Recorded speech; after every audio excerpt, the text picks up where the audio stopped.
Alicia. And I'm Lee. And we lead kids worship at Fairfax. And we've really been missing the kids that come to kids worship. And so we thought that we would do some songs and a lesson and just kind of say hi to all those guys that we've been missing so much. All right. So to kick it off, let's do some songs. But where's our helpers? Bling. Right. What song do you want to do first? Let's do Yes, Jesus Loves Me? All right. Jesus loves me, this I know, for the Bible tells me so. Little ones to him belong. They are weak, but he is strong. Yes, Jesus loves me. Yes, Jesus loves me. Yes, Jesus loves me. The Bible tells me so. Now to the hippo song. The hippo song? Yep. Well, we're going to need everybody to stand up with us. Stand up, everybody. All right. In Everyone the have your own beginning. space. Oh, Yeah, are you ready? Oh, yeah. Okay. In the beginning, God made the seas and the forest filled with trees. He made the mountains up so high, and at the top He placed the sky. God's fingerprints are everywhere, just to show how much He cares. In the million lots of fun, He made the hippo that weighs a ton. Hip, hip, hip, hippopotamus. Hip, hip, hooray, God made all of us. Hip, hip, hip, hippopotamus. Hip, hip, hooray, God made all of us. Hey, guys. In our house, we've been talking about what it means to love your neighbor and who exactly is your neighbor. And so luckily, Jesus once told a story about that. And so today we're going to tell you that story. And I've got a bunch of my friends here that are going to help me act it out. So today we're going to be in Luke 10. And here's the story. Just then, a religious scholar stood up with a question for Jesus. Jesus, what do I have to do to get to heaven? Jesus answered, what does God say? And what do you think it means? And the man says, to love God with all your heart, with all your soul, with all your strength, and to love your neighbor as yourself. And Jesus said, that's right.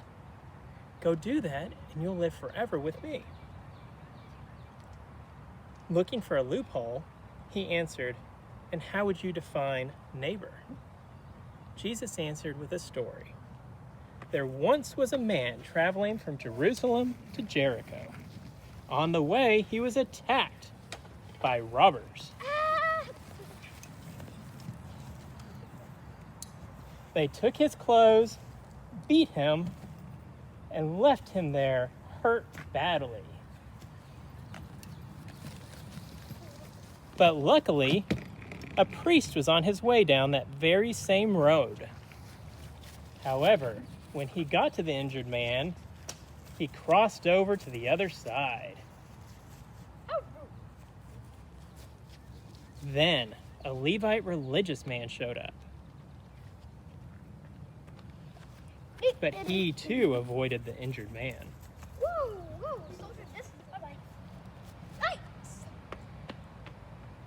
Then a Samaritan came down the same road and came upon him. When he saw the hurt man, his heart went out to him. He bandaged up the wounds, disinfected him, and took care of him. The Samaritan then put the man on his own donkey and took him to the nearest inn. Hello. He gave the innkeeper 2 silver coins and said, take good care of him, and if I owe you any more money, I'll pay you when I come back.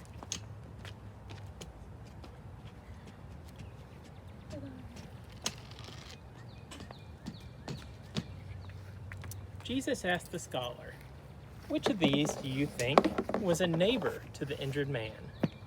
The scholar said, the one that had pity on him and took care of him.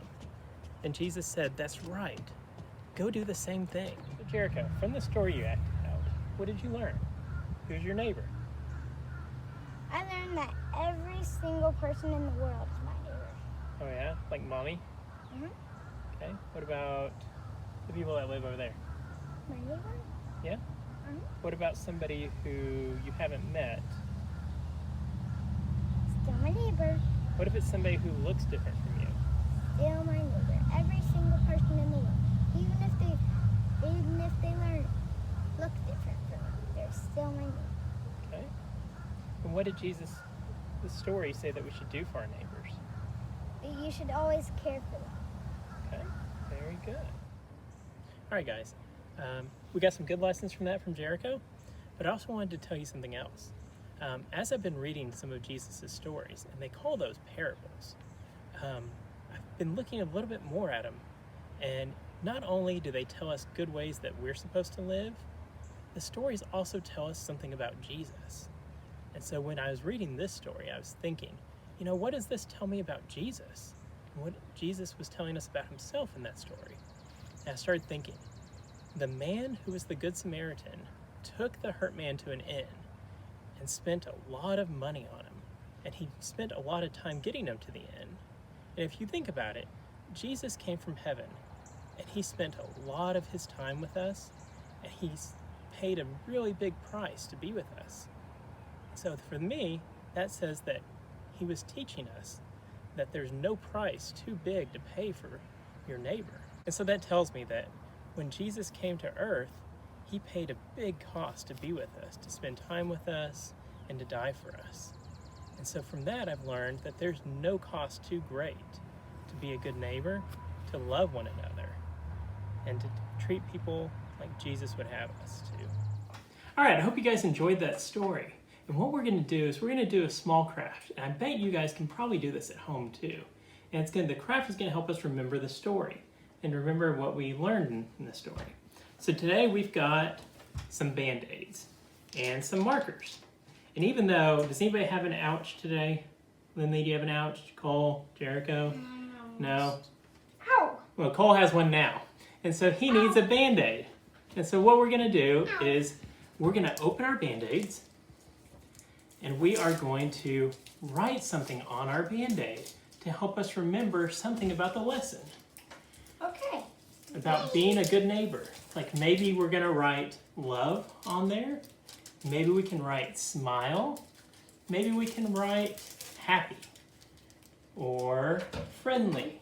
Anything you can think of that would make you a good neighbor, like the Good Samaritan was. And then when we have our Band-Aid on, we can show it to people and be reminded of what it means to be a good Samaritan and a good neighbor. All right, we'll be back with our writing.